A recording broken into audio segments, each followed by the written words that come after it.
Welcome to the Wounds of the Faithful podcast, brought to you by DSW Ministries. Your host is singer, songwriter, speaker, and domestic violence advocate Diana Winkler.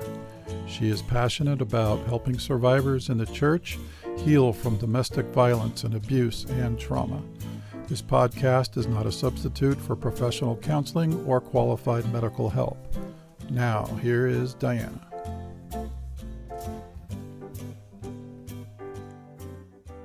Hello, everyone. How are you guys doing? I'm still here for you. How was your week? For me, it was a whirlwind of many things, some of which caused a great deal of anxiety. I am sure that you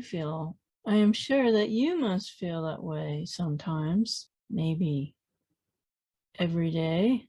I don't know what your situation is. But the goal here on the podcast that I bring to you each week is to help you in the process of healing your past trauma, your current trauma, provide you tools to help you cope with everyday life.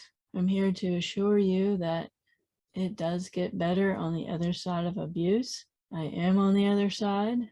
But healing is a journey. I've come along so far from where I was, and you will be too. There are different ways of healing along that journey, and we are not going to be 100% healed this side of heaven. Sorry to give you that news, but we definitely can heal to the point where we can get on with our lives, we can help others, we can encourage one another. We can get through the day without being triggered.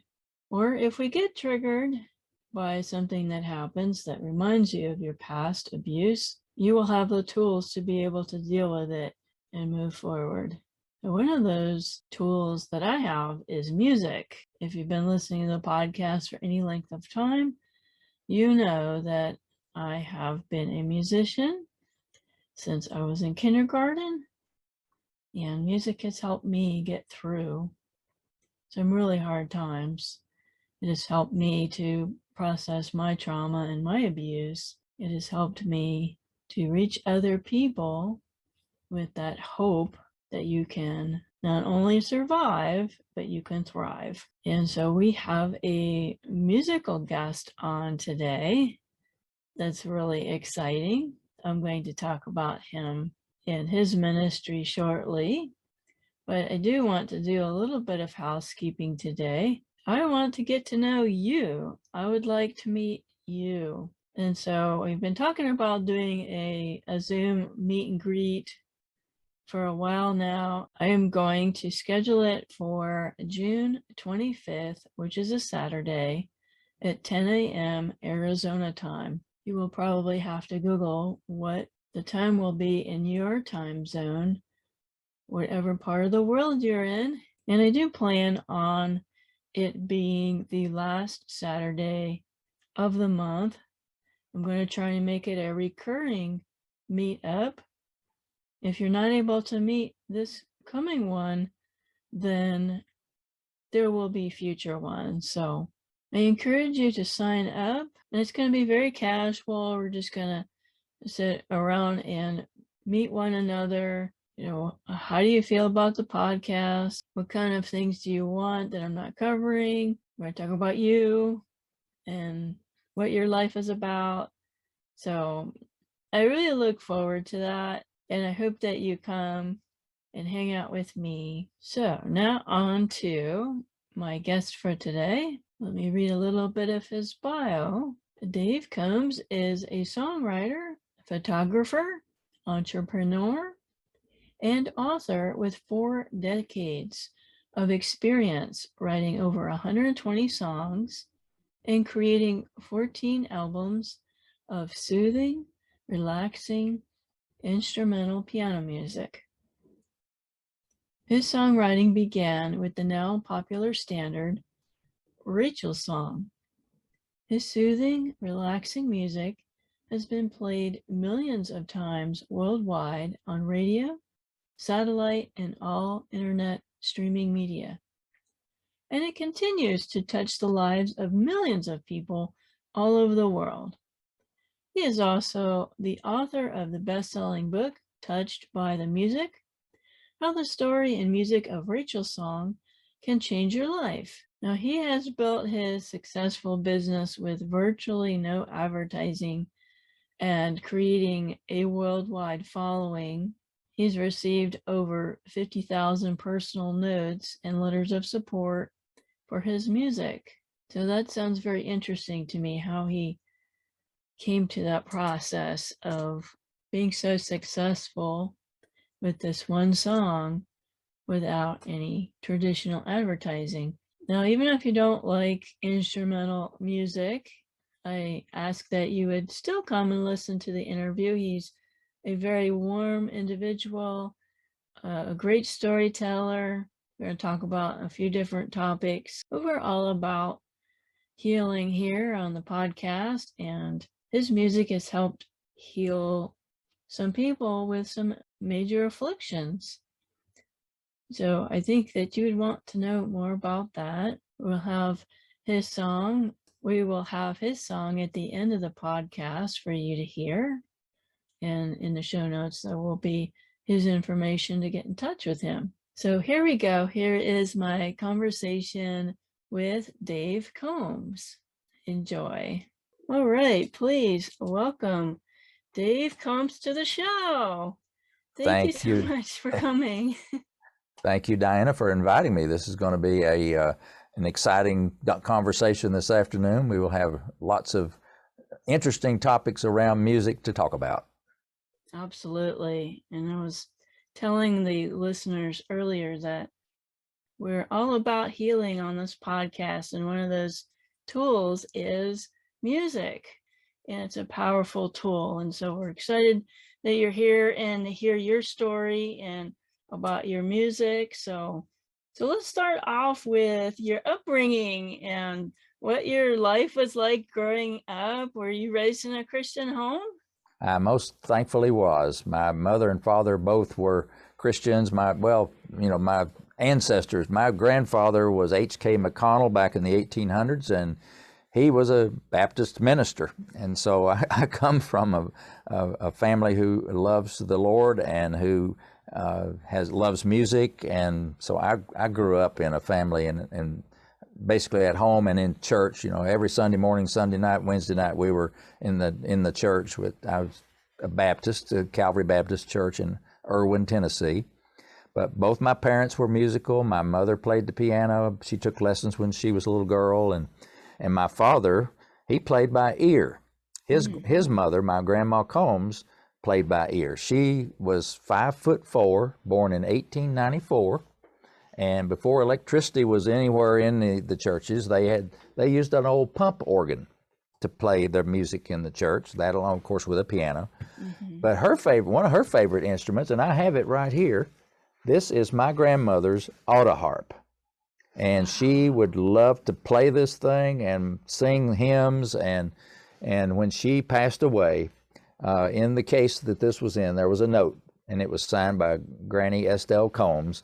This harp belongs to my grandson, David. And that's me. So I'm the proud recipient of my grandma's autoharp, which I helped tune up for her many, many, many times. And wonderful memories of her singing Amazing Grace and all those favorite old hymns that she loved to sing. So yes, music has been a big part of my Christian life and my life in general. So is the autoharp, is that on your recordings? No, it's not. Ironically, it's really not, but it's maybe perhaps it should have been, but it's not. It's just something that I play. I can still sit down, and it's not in real great tune, but you can hear it. And Amazing Grace, how sweet the sound. So you just push a button and strum it and play, and it sounds pretty good, I think. So that sounds like a lot of fun. It is. It's fun. Well, and a little kid, even if you don't know music, this one is so simple. You just push a button and strum your finger across it. Sounds good. So you don't have to be a genius musician to make music with it. So it's really a pretty neat little instrument. Now, when did Jesus become real to you in a personal way? Well, I accepted him as my Savior when I was right at a teenager age. And I think, being active in music and becoming a part-time minister of music at church, I saw firsthand how that the gospel and my religion and how real Jesus was when you sang about Jesus. There's Bill Gaither writes all those wonderful songs about Jesus, about his name and so forth. But music and my religion and my Savior, all of that, it was so real to me when I was in my church services, or when I'm by myself out hiking in the mountains of East Tennessee where I was born and raised. There's nothing better than sitting on a mountaintop and looking around at 360 degrees of God's creation and just realizing how great God is and what he has created and how amazing it is that he has a personal relationship with me, one of billions of people on this planet. And so it's hard. I couldn't put a point that said, right, that's the day or time that he became real. It's just, he's been real in my life, I think, since I was a little kid. And it's just, and is still to this day. Yeah, Christian life is a journey, and you just love him more each day as time goes on and learn more about him, right? That's right. That is exactly right. Amen. Did you always want to be a musician? Well, having been born in a musical family and also having been born in the state of Tennessee, now I think, I may be wrong on this, but there may be a law on the books in Tennessee that you have to play an instrument if you live in Tennessee. They called Nashville, Tennessee as the Music City, USA. And everybody I knew when I was growing up played something, they're either the guitar or they sang and whatever. So music was everywhere. But I guess it just is in my bones and in my DNA to enjoy and love music. And it's kind of funny. I was 33 years old before I wrote my first song. Now, you're a songwriter, so you probably wrote your music much, much earlier than that. But I didn't start writing music or creating music of my own until I was 33 years old. Now, that's a real puzzle to me, but I think the answer is nobody ever told me that Dave Combs, or David Combs as I was called way back then, you could write music. Now, everybody was focused on playing somebody else's music. In the choir, we would always sing music from, John W. Peterson's cantatas or the wonderful hymns out of the Baptist hymnal or special choir music that we would purchase and whatever, somebody else's music. And I don't know why, but it never occurred to me to sit down and try to write a song or music of my own. And that's really been always still a puzzle to me why it took me 33 years to figure out that I could write music, because after I started, I've written over 120 songs and recorded over 170 in Nashville with Gary Prim as the arranger and performer on the piano and on the keyboard. So it's just my life journey has been a long one. I'm no young spring chicken at this point, but most of my life has always had something to do with music. But only since age 33 did it have to do with making music of my own. So that's still kind of a little bit of a mystery to me, but I'm just grateful that it did eventually happen, thank goodness. So yeah, that's amazing. I don't come from a musical family. I'm the only singer besides one of my first cousins. She sings. But I'm the only musician in my family. People ask me, "Oh, you must come from a musical family." I'm like, "No, I don't." My parents, they don't play an instrument or sing, and my siblings don't sing. And I think my sister took the clarinet in grade school, but she doesn't do that anymore. How did you write your first song? What was the process for that? Well, I really never, I did not sit down to write a song. my way of relaxing from when I would come home from a stressful day at work, because I worked for a company called Western Electric, which was the manufacturing arm of the Bell system. We made anything had to do with telephones and telephone calls, we made the equipment for it. And my job was in the technical side of it, information technology and computers and all that kind of thing. And so when I would come home from a hard day's work, I would head straight to the piano and sit down and just play something. Now, I don't know what instrument you play when you're writing a song, whether it's a guitar or piano, but you know, when you sit down at an instrument and start making music, somehow or other, it takes the stresses and strains and all the bad things that might have happened during the day, they kind of disappear. You're in a musical world where everything is now focused on the pleasantness of the music that you're hearing and creating. Mm-hmm. And so that particular evening in January of 1981, I sat down at my piano and I simply played this song. I don't know whether you've ever had that occasion when you didn't even sit down to write a song. It just came to you, just boom, like that, and it just flowed through you. Yes. Well, that was what happened to me that evening. I sat down and I started playing in the key of C, and I played this beautiful melody with the chords, and it started off the key of the C chord, and then it went to an A minor chord, and then a D minor, and then a G seventh, and then back to C and so forth. And it had a chorus to it. It was a verse and a chorus, and I played it. I liked the way it sounded on my grand piano, and I didn't think much about it. I certainly didn't think of it as having sitting down and wrote a song. I didn't even write it down. I just, I had it up here in my head. Well, 2 days later, my wife comes home from work, and she says, and her name's Linda, she says, "Dave, what is the name of this song that I've got stuck in my head all day long? I've been humming it to myself all day." And she hummed a little bit of it. And I said, "Well, Linda, it doesn't have a name." And she says, "What? You play it on the piano all the time? It's got to have a name." I said, "No, it's just something that I made up." And she said, "Wow, have you written it down?" I said, "No, I've got it up here. It's not going anywhere. I won't forget it." And she said, "Nope, something might happen to you, and that song would be gone." She wouldn't be able to remember it like I would. So she said, "You got to write it down and put it in the piano bench so that if something happened to you, we'd have it." Okay, so I did. Wrote the melody and the chords, a lead sheet basically of the song down and put it in the piano. Well, I didn't think much more about it except, I played it periodically for us and anybody else that wanted to hear some music.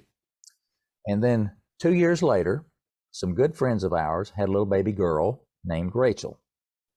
And they asked me and Linda to be her godparents. Her parents did. And so at little Rachel's christening service, we're sitting there. It's a private service on a Saturday, and it's just us and the family and the minister. And we're at this little country church, and up at the front of the church on the platform is a baby grand piano. And I'm sitting there, Linda and I are listening to all of these wonderful words about little baby Rachel and the blessings of life and all that. And toward the end of the formal part of the service, I punched Linda and I said, "Hey, I got an idea. Why don't I play this song that we've been trying to think of a name for and couldn't ever come up with one? Why don't I play that now as part of the service?" Assuming they'll let me be okay. And she said, "That's a good idea." So I went up and asked the family and the minister if it'd be okay if I played a song on the piano. And they have said, okay. Everybody sat back down. I walked over to the piano. I sat down and I played this song. I got most of the way through it. It sounded beautiful in that little church. I got most of the way through it, and I hear in the audience people clearing their throat and some sniffles going on, and one of those. And I realized I had some tears coming out of my eyes.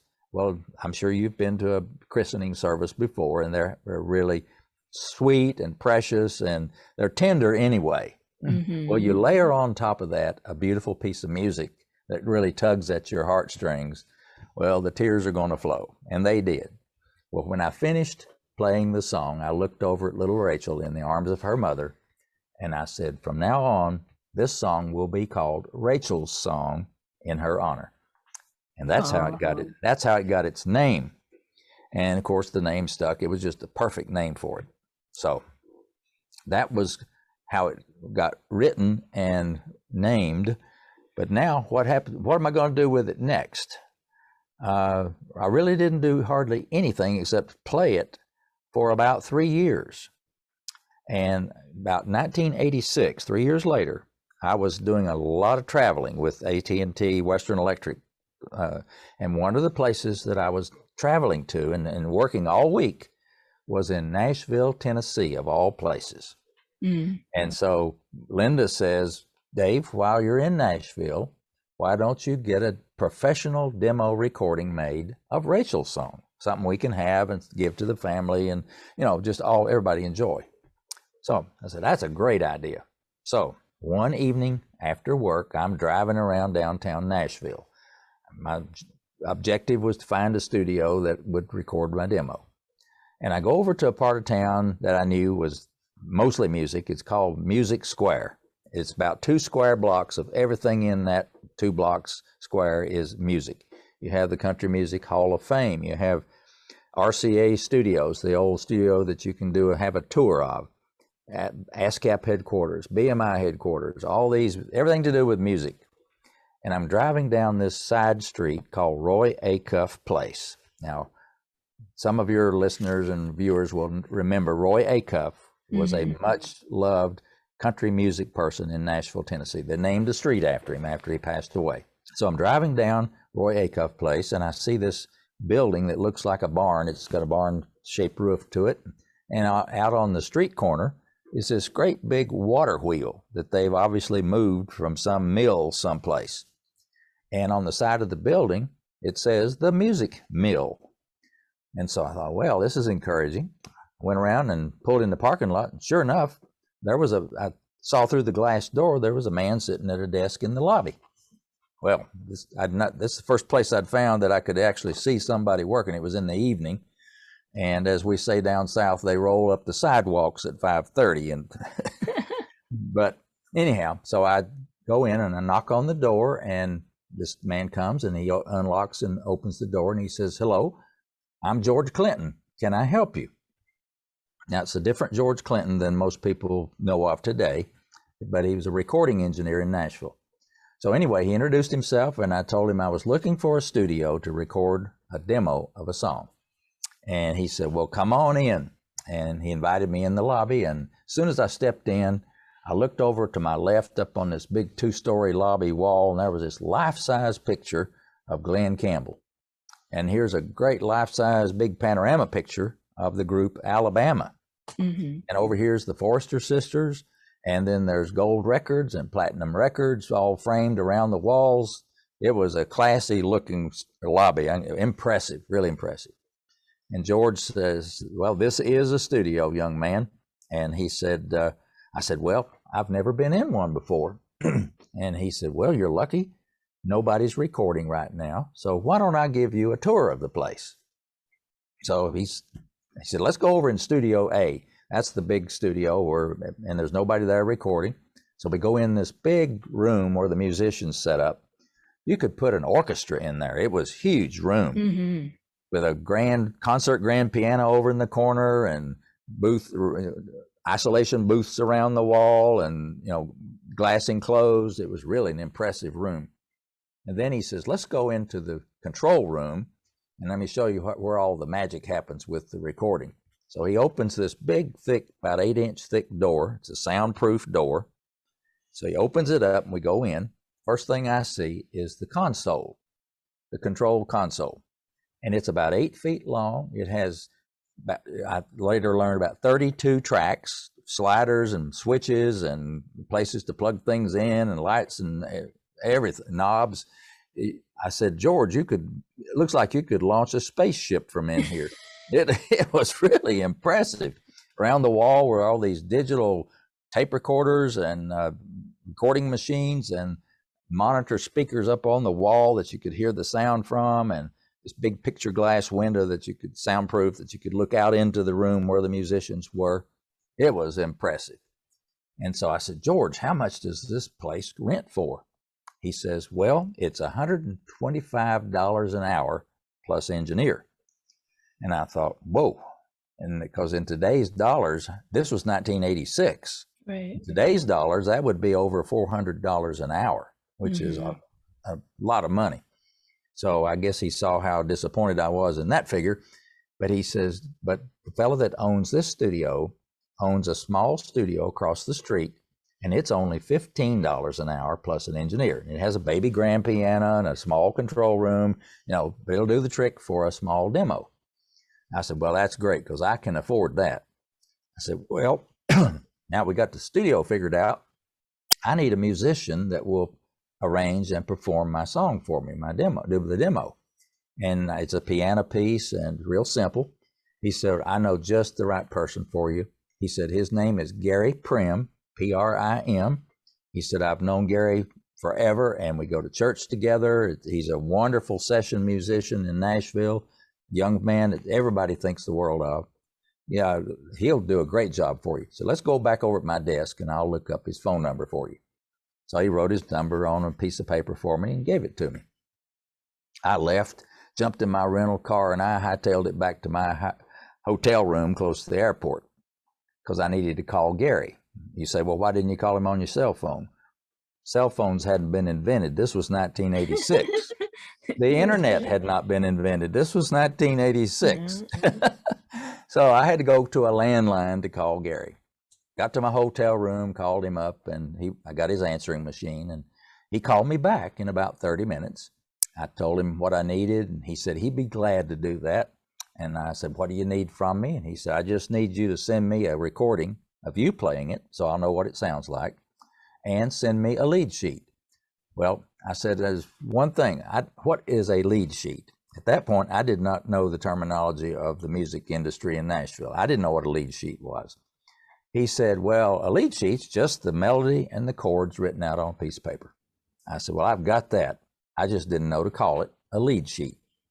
So got back home that weekend and sent Gary the lead sheet and the cassette tape of me playing Rachel's song.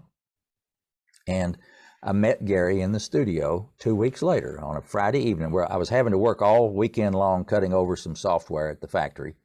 So on Friday evening, I had lined up to meet Gary at this little studio at 6 o'clock. This was August the 22nd, 1986, at 6 o'clock in the evening at this little tiny studio across the street from the music mill.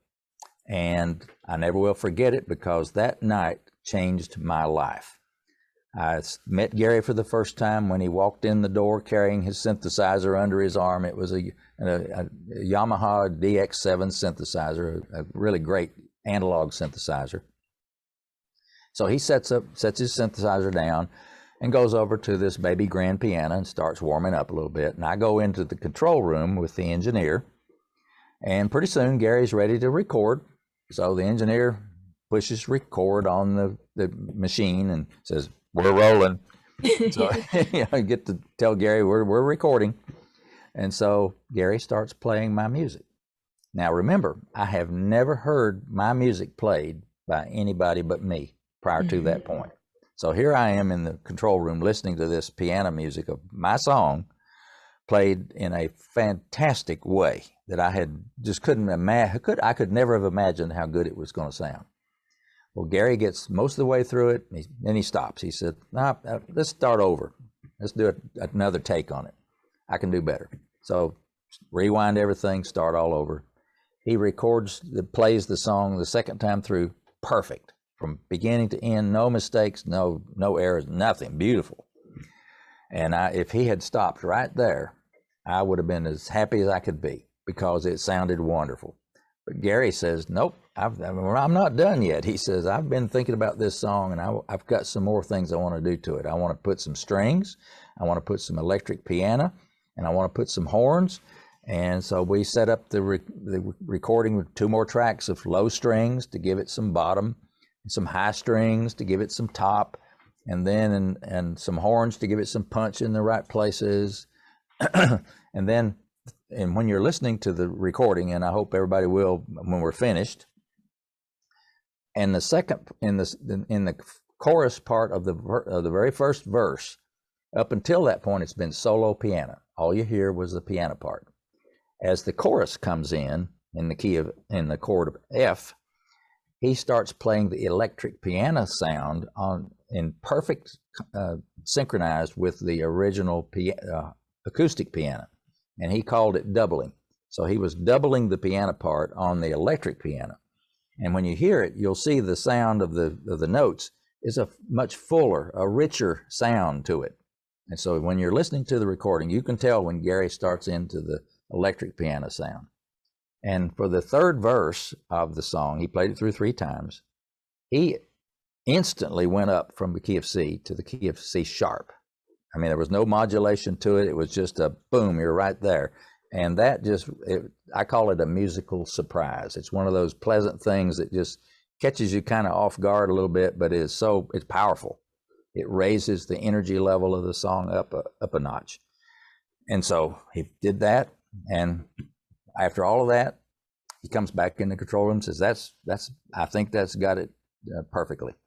Well, it was more than perfect as far as I was concerned. It was absolutely phenomenal. So we listened to it, and he says, great.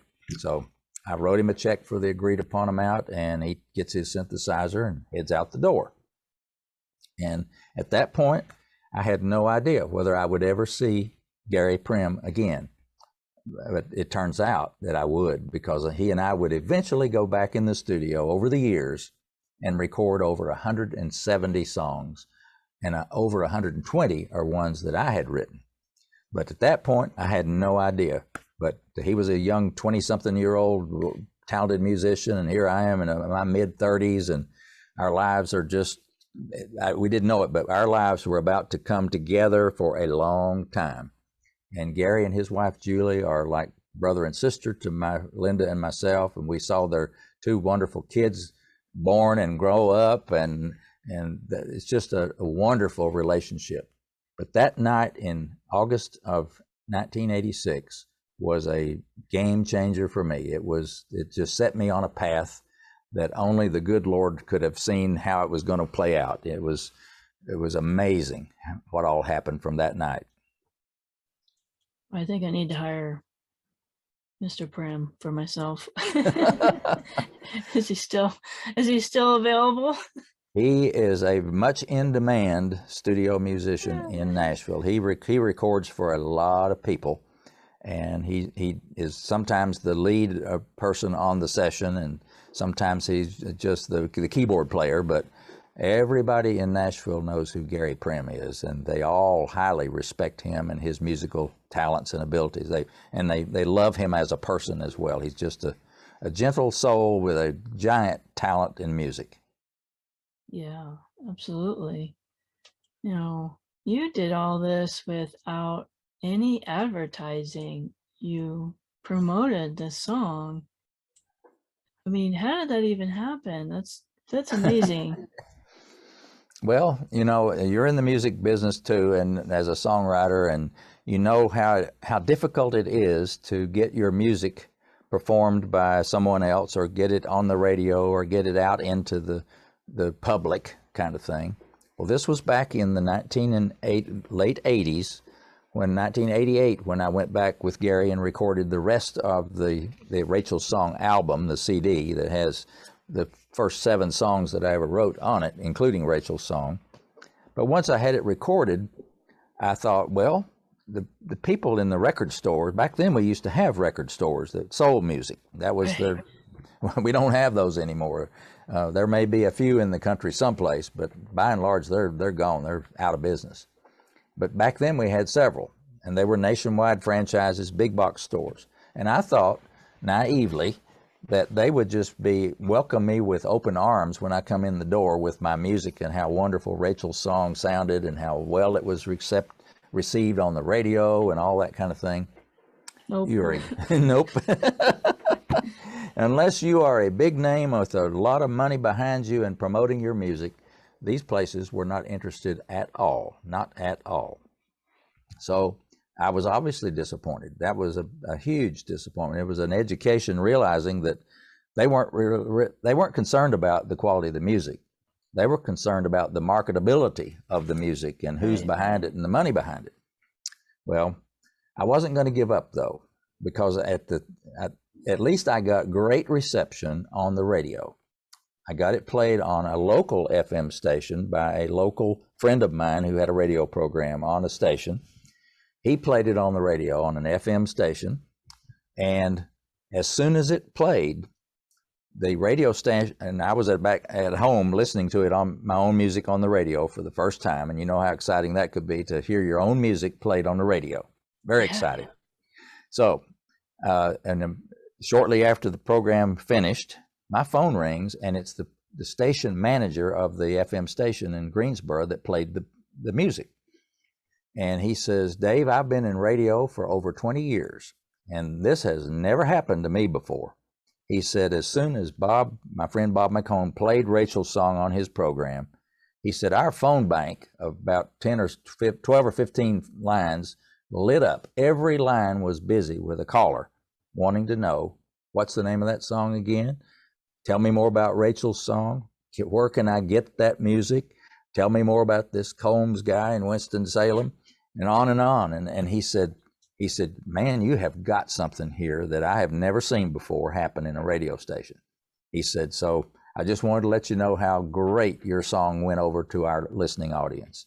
That radio station played my Rachel's song almost every hour. Once in rotation, almost every hour. It was an easy listening radio station. They played Rachel's song every hour for months, and at least several times a day for years. It just had a life of its own. People couldn't get enough of hearing the music. Well, that was so encouraging and so affirming to me that this song did indeed deserve to be heard by a lot of people. I just needed to find the way to get it there. That was up to me. You know, the Lord gave the song to me, but he said, okay, Combs, the rest is up to you. You got to figure out how to get this out into the world. So I started getting other radio stations to play Rachel's song, and I was very successful at it. I would call them, send them a sample of, the song. They'd put it on their program and play it. I even got a hold of this company called Bonneville Broadcasting in Chicago that programmed over 200 radio stations all at one time. So that the person that programmed Rachel's song there, as soon as he said he loved it, and he did, he put it in the playlist. Instantly, it went out to 200 radio stations overnight. And then I started getting fan mail. People were tracking me down as to writing me letters about how much they enjoyed my music, what it meant to them, how it touched their lives, and in some cases, how it changed their life, or how it really affected them in a healing way, how they were basically calmed down, their stress levels were lower, all these good things that can happen with music. And I know you like to focus on how music can basically minister to anybody that's in a stressful situation, whether it's an abusive situation or any kind of stress, whether it's a health crisis in the family, or a marital situation, or abusive situation, any of those things, whether alcoholism. I got one letter from a lady who said that my music had basically helped her maintain her sobriety. She had belonged to a AA group and had kept away from alcohol, but she said she couldn't sleep. So apparently, lack of sleep is a side effect of alcoholism. And so she said, only after I got your music, Rachel's song, and played it, was I able to get a complete good night's sleep. And she said, so I've used your music all this since then. And she said, your music has helped me maintain my sobriety. And so she just went to the trouble to write me that letter, and it blessed my heart. It spoke to me that said, okay, you're on the right track. Keep it up. And I've got over 50,000 of those letters over the years, 50,000. And that's was the impetus for me writing my book. In chapter 21 of my book, and the book's title is Touched by the Music. Chapter 21 is about 22 pages of stories and notes that I've gotten from people, of testimonies of how that music positively affected their lives in many deep and meaningful ways. That's amazing. Now, you mentioned that there's some medical connection between instrumental music and health and wellness. Talk a little bit about that. Well, anecdotally, I kind of knew that from all the letters I had gotten, because people would tell me about how the music had helped them heal from various situations, especially healing in a mental and state of mind situation, not so much a physical healing of a disease or whatever, but part of your health is your mental health. Well, music can have a big role in keeping you into a level and sane state of mind. And so I'd gotten all these letters and notes anecdotally telling me this. And so I got onto Google and did some research on how many medical articles there are of research studies that actually show and actually prove that my kind of music, instrumental, soothing, relaxing music, can literally lower your blood pressure. It can reduce your heart rate down, and it has a calming effect of reducing stress hormones in your body and that kind of thing. And I think I've heard for years that stress is the silent killer anyway. When you're your life is full of stress, you are vulnerable to all kinds of diseases and ailments and things that can happen that are not good for you. So if you can do anything that will reduce that level of stress in your life, you're on a better pathway to a better healthful situation. So it's those medical studies that I would love to have them have actually used my music as part of their test in their research, but they use other instrumental or classical kinds of music to study it. But still, it applies, and it confirms to me that those anecdotal stories about it are actually true and or have real substance to them. So there is that real connection between instrumental, soothing, relaxing music like mine and a healing process in the mind, body, and soul. Yeah, there's definitely some neurological stuff going on. I'm not a doctor or a nurse or anything, but your sympathetic nervous system, if it's always on, and PTSD, we talk about the soldiers over in Iraq fighting for people and being surrounded by violence and seeing death all the time, and when they come home, their brain and their nervous system is on full alert, like they were still in the war, And I've heard stories that music has soothed that nervous system to make them be able to relax, and as you mentioned, to sleep. Because a lot of them, they come back with nightmares and not being able to sleep, and drug abuse. And you had one letter that talked about drug addiction. Was that right? Yeah, there was, let's see, I can't remember the exact letter. I don't have it in front of me right now, but people have been addicted to drugs and basically use my music to help them, like the alcoholic said that she did, to stay away from it and to keep that temptation away. And you mentioned your nervous system, your sympathetic nervous system, of how it's in the constant. A lot of people are in this constant fight or flight mode of being so super sensitive, and music like mine can kind of help put a calming on that rough water and help to lower that sensitivity down somewhat. And there's a lot of study, I think, that still needs to be done about how best to do that. But all I know is that in my case, when people who have those tendencies and those problems and those anxieties going on, that putting on a headset and listening to my music, or put in earbuds or whatever you do to isolate the rest of the world from your brain, put on my music, and it basically will take you to another place. It will allow you to block out all of that noise and chaos out of your life. And if you'll just close your eyes and listen to the music and let it wash over you and wash through you. And I think that if you do that a certain number of times a day, I can't help but believe that would help people to bring themselves to a healthier state of mind and physical being.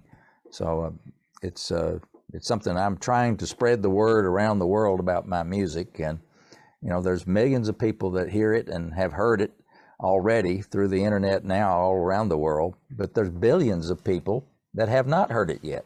So I'm trying to encourage people to go listen to it, and you can read my book and read the inspiring stories about how I wrote it and so forth. But the main thing is to go and experience the music for yourself, and see what it does for you. And write me an email or a story and tell me how my music has affected your life. I'd love to hear from people.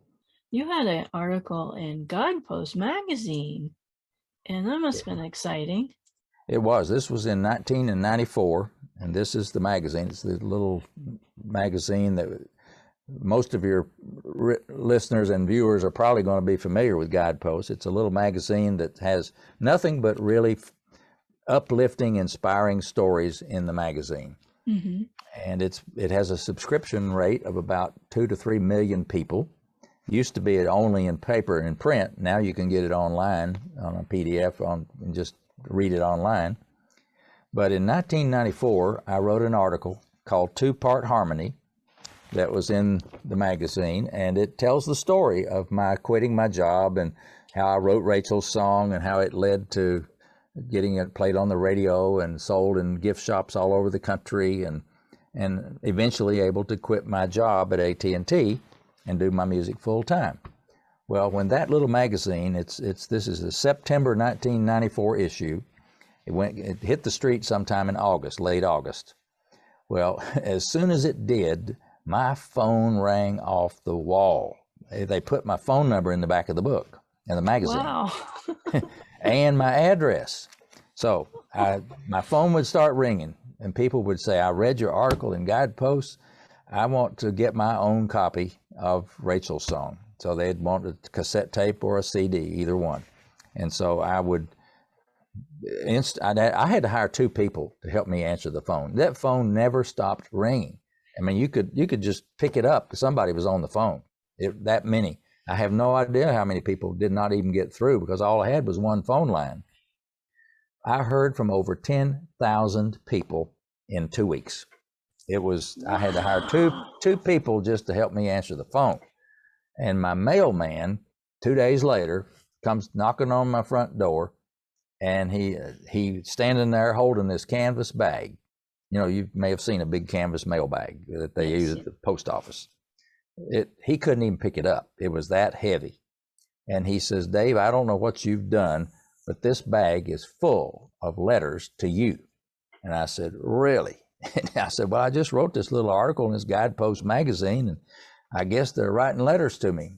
Well, my wife and I had to stay up all night long. It was 6 o'clock the next morning before we finally finished opening the last of the letters that were in that bag. Every one of them had a note in there how much they enjoyed the article, and usually either a $10 bill or a check for $10 for a cassette or $14 for a CD. And it was amazing. And so that was the power of just the story. They hadn't even heard the music. All they'd heard was the story about Rachel's song, which that kind of blew me away, because I thought people would have to hear the music to really want to purchase it or whatever. Well, that turned out not to be the case. The powerful story about the music compelled people to want to hear it, I guess. And so the reprint of that article, you'll find it on my website. There's a link on my website where you can read the Guidepost article.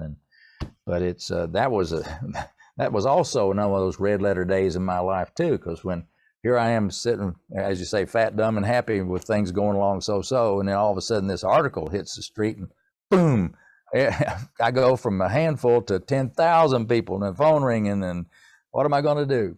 So it put me on a trajectory that just didn't even slow down. It just kept going. That's an incredible story. I mean, that sounds like a God thing, because I mean, you would describe yourself as a regular guy, There's nothing different about you than myself, and God had chose to spread your music in a miraculous way, I would say. I would totally agree with you, because you asked me earlier about how I felt connected with Jesus and with God and my religion and so forth, and it was things like that happened, that it just was such a loud message to me. It was like, the burning bush in the Bible, or, some lightning striking or thunder rolling. It was finally, I was getting the message that this is important. You're supposed to do something special with this, and it affects millions of people around the world. So that was a real push for me to stay on the right track. Right. And now we have digital music distribution, we have the internet, and we have podcasts, and I'm sure you've noticed a huge popularity in your music even more now. Well, I get reports today, of course, everything is pretty much digital. I'm on Spotify and iHeart Radio, Pandora, all the digital streaming platforms. And of course, I get reports every month from these places of how many times each of my songs, and I have over 170 songs out there now, but I get a report on every one of them, how many times it's been streamed or downloaded each month. And it's amazing how many hundreds and hundreds of thousands and sometimes millions of times the music has been streamed around the world. It's just, and in all countries. I mean, it has no geographic limits whatsoever. My music is sometimes more popular in Brazil than it is in the United States. There was a race at one point or another where I looked, and Brazil was the most popular place streaming my music. I thought, whoa, I don't even speak Portuguese, and here it is. Surprise. But anyway, I'm trying to explore that a little bit more with a friend. I have a new friend now in Brazil that is helping me try to understand what that relationship may or may not be. I also, as a side note, learned that my friend John W. Peterson, who wrote all those wonderful cantatas, when his music in the United States kind of went on the downside, his music at that time was on the rise in Brazil. His music was extremely popular in Brazil. He said when I would go to Brazil, he said it was like I was a rock star or something. He said it was unbelievably. So, there are things, cultures are different and times change. And so who knows what's going to happen in the future, but I'm just pleased that apparently my music, since it doesn't have any words, is appealing in almost any culture. Well, I'm hoping that since I'm rubbing elbows with you, that someday I'll be able to quit my job and do my music full time. Well, it is a blessing, and that was a tough decision. I grew up when you got a good job with a great big company like AT&T or Western Electric or GE or General Motors, any of those big corporations, you were kind of expected to stay working with that company till you retired. Mm-hmm. Well, you're 40, get your 40-year pen and retire. Mm-hmm. But I only had 22 years service when I finally quit my job at AT&T. So I wasn't old enough to retire. I didn't have enough years to retire. And so it was a big step to walk away from a potential really great retirement from that corporation in just a few years. But I felt so strongly that it would have been sinful for me to sit there and waste my time, not in a sense, waste my time working at that corporation for 3 or 4 or 5 more years just so I could get a pension, be qualified for a pension. In that 4 or 5 year time period, I thought, I can write more music. I can, pursue my dream with my music, and which I did. So in February of 1992, I met my boss at a restaurant and handed him my letter of resignation and said, Bill, I'm sorry to tell you, but I can't afford to work here anymore. So, and he chuckled, and my music had really exceeded my income from my AT&T at that point. So it wasn't a really hard decision monetarily wise, but psychologically it was a hard decision to walk away from that career of mine in AT&T. Sure. But it can be done, and in today's culture, if you stay to work for the same company over 2 or 3 years, I think you're a long-term employee. But people go hopping around from one job to another this day and time all the time. The corporation I work for now, and they're doing restructuring and laying people off. So yeah, I've been with my company a long time, but might not be for long, so Keep pursuing your dream, your talents, and your gifts. And as I always tell people, when they want to know what can I do with my gifts, so well, first of all, you take action, and you don't just keep them hidden under a bushel basket. You put it out there. And today we have, with technology, wonderful ways to put especially if you're a musician, wonderful ways to display your music through YouTube for videos and audio, and then also through with Apple Music and Amazon Music, all the places you could put it, and all the streaming places on Spotify and all the others around. So you have ways of exposing your music and promoting it yourself. And there's no guarantees, because you're out there in a very crowded marketplace now. There's millions of other people trying to do the same thing. But at least you have the opportunity. You're not limited to having to be a multimillionaire to promote your music, or have connections with promotion companies and record companies and publishers and that kind of thing. You can do a lot of that yourself. And so, if God wants that to happen for you, it will. So but you are the one that has to take the action to put it out there and keep moving. But keep at it and never give up. Don't ever let anybody steal your dream.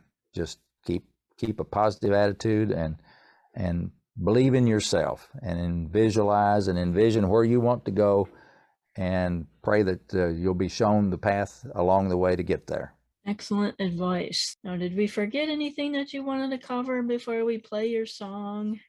Well, I don't think so, except to make sure people know where to go find my music, or at least to play it for themselves after we're finished at my website at combsmusic.com.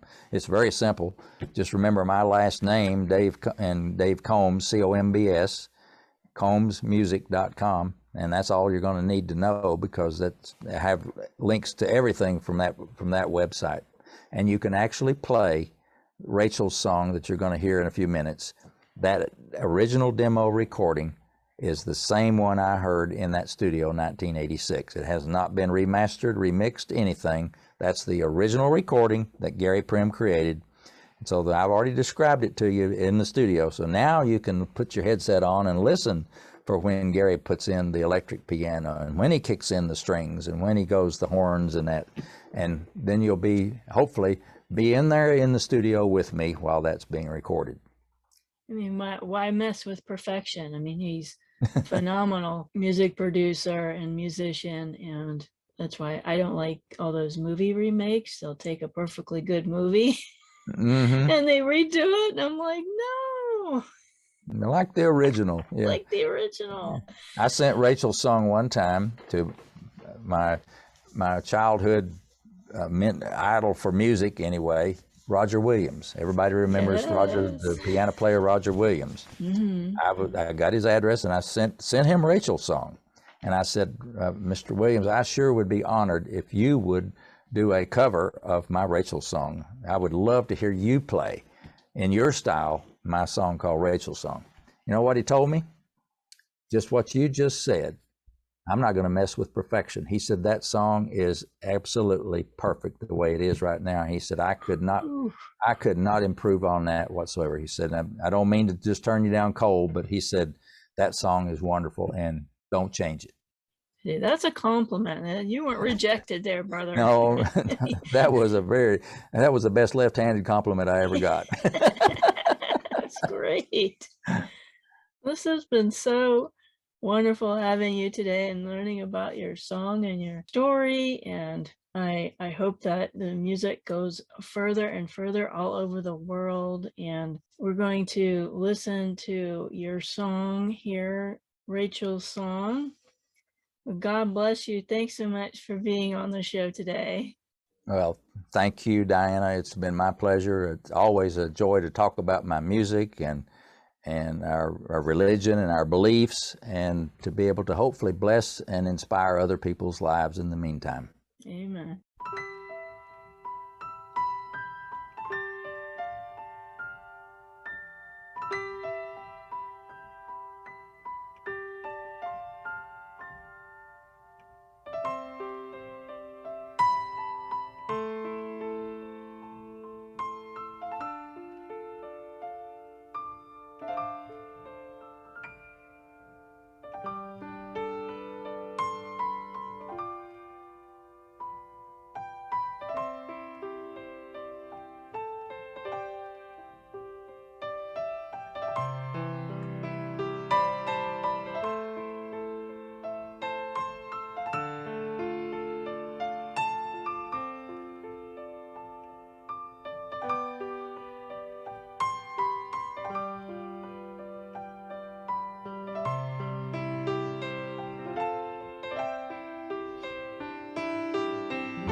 Thank you for listening to the Wounds of the Faithful podcast. If this episode has been helpful to you, please hit the subscribe button and tell a friend.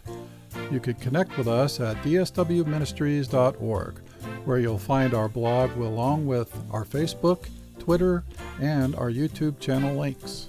Hope to see you next week.